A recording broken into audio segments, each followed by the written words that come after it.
बुलढाणा जिल्ह्यात मागील काही दिवसांत वाहन अपघातांचे प्रमाण वाढले आहे. नियमित अंतराने होणाऱ्या या अपघातात अनेकांचे बळी जात असून निष्पाप प्रवासी जायबंदी होत आहे. विविध प्रकारच्या वाहन संख्येत झालेली वाढ, अपुरे अरुंद रस्ते, वाहतुकीच्या शिस्तीकडे होणारे दुर्लक्ष, मद्यप्राशन करून वाहन चालविण्याचे फॅड आदी कारणामुळे अपघातांचे प्रमाण वाढले आहे. बुलढाणा खामगाव मार्गावरील बोथा घाटात एका भीषण अभूतपूर्व अपघाताची नोंद झाली आहे.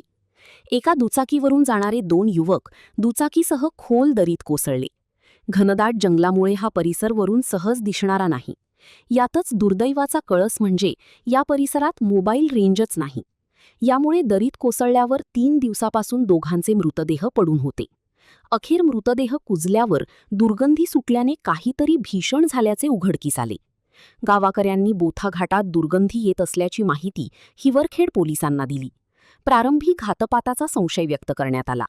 यामुळे घटनेचे गांभीर्य लक्षात घेता खामगाव उपविभागीय पोलीस अधिकारी प्रदीप पाटील यांच्यासह हिवरखेड पोलीस ठाण्याचे प्रभारी ठाणेदार आशिष केचरी, बीट जमादार गजानन अहिर, पोलीस हवालदार महेंद्र नारखेडे व प्रदीप वानखडी हे घटनास्थळी पोहोचले.